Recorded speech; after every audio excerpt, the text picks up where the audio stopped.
are disputed, y'all. So, how's everyone doing today? Good. We're all nice and dry inside. So, you guys all know me from Stargate. You watch Stargate? Yeah. I see a few Stargaters over there. How about Smallville? Yeah? Just Superman fans in general? Black Canary? Anyone want to ask? Hands up. Have you heard season 2 yet? Everyone's seen it, right?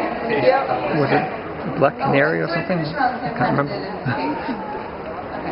But in May. We finished in May. Oh, a week ago. So you just saw They replaced it with Stargate. the non-finale. Yeah. You saw the big, huge cliffhanger?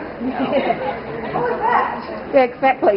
We're like, of course we're coming back. It's Stargate. This thing will last forever. I'm going to retire. Why?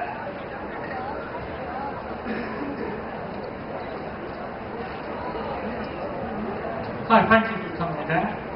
I just want to ask you, how much research did you do when you took on the role of Black Canary? Was there any specific comics that you read for the plot? And what was it like putting on that costume? That costume is so ridiculous. I love it. I always wanted to shoot a scene of putting it on because it's so not stealthy or superhero-esque. I literally sit in my trailer and I'm like, and it's just really not sexy at all. But they custom made the costume for me, so it was very comfortable, although not very practical, to do stunts and flips and walk on walls in 5-inch heels and no pants with just fishnets. But it looks good.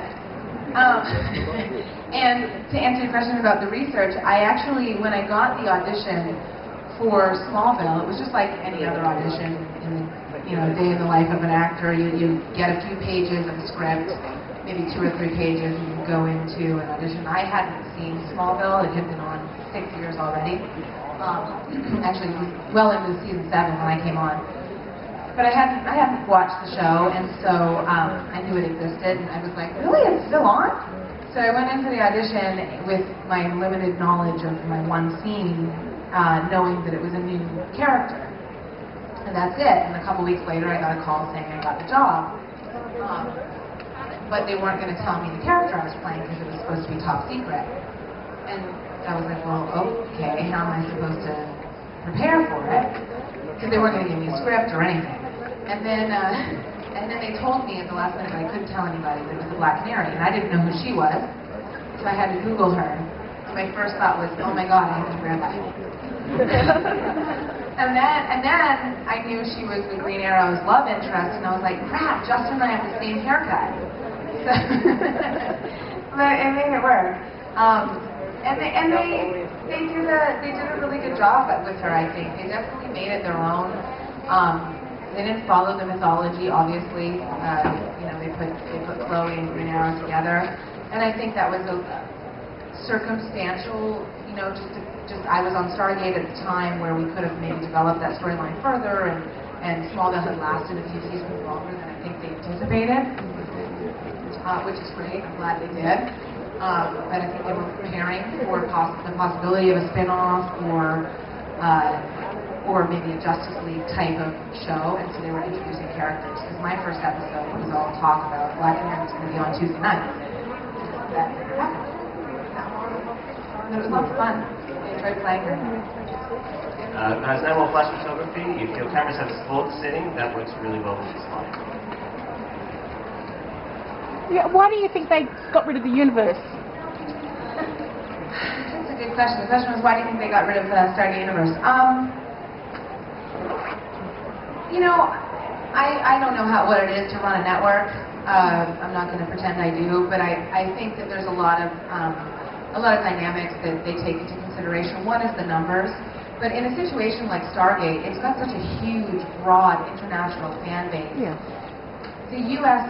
viewing audience should not dictate, in my opinion, what the pickup. Yeah. And so I'm not quite sure. I feel like the fans deserved a finale. You know, they stuck with this franchise for 17 years. Yeah. I feel like the writers deserved the opportunity of, you know, from the network and from the studio to finish up the storyline. They built that network basically, and I'm not sure. Because it sort of, I was just really getting into it, and then all of a sudden, phew, you're gone. Yeah, I think we won a lot of people over. It's really interesting because we all sort of, not to be too negative, but all the actors, we were all really excited. I mean, we got a job. We're going to go to work and be on a series, and it's got a huge fan base, and it's got a built-in fan base that's very loyal, and then we all got to work. And at one point, I think it was like the first few. Maybe it was like a month into our shooting schedule, there were protesters outside of the studio trying to like shut us down, and we were like, what did we do? I just got a job. Why do they hate us? But then all my friends on Atlantis, and by the way, we all get along. We all know each other. We're all friendly. Nobody's like wanting to stab each other in the back. They said the same thing. They said, when we started, we met a little bit of a resistance, but there was the buffer of SG-1 to sort of welcome them, I guess, and do a lot of the crossovers. And I don't know. I think there was a few maybe mistakes that were made. For example, I don't know if announcing canceling Atlantis and starting a universe in the same press release was smart. Yeah. Especially when they knew it wasn't like they had been developing Stargate Universe a year prior to Atlantis getting canceled, and it was canceled. It wasn't like, hey, we're going to stop doing this show because we hate it, we're going to do that show. No. They loved that show. They did it. They did it for 5 years. They kept the sets up for the whole first year of Stargate Universe, hoping to maybe make a movie or something like that. So it wasn't as negative as what was kind of out there in the web. To answer your question, I don't know. Yeah. It was fun while it lasted. What were the projects? They just didn't like us. I don't know. Creation has conventions, and they have a Stargate convention every year in April, and they were protesting our existence. I was like, wow. And I walk to work. Like, I take the train to work and walk, and I'm like, I don't really want to walk to work today. I'm going to take a cab. If you think SGU had continued, where would the show have gone? I know that Brad and Rob and the whole writing staff had a 5-year arc for the story. I think I could know if I sat down and had lunch with Brad. And they're all really willing to share information, but I really don't know. I wouldn't even want to speculate. So much of the show I honestly don't understand. Like some of the episodes I read and I'm like, wow, this is really science fiction. I get like the love triangle and that's about it. So I don't really know. I feel like there would have been a resolve. I love the really beautiful like period piece we did, like epilogue. I love the drama that we brought to the franchise.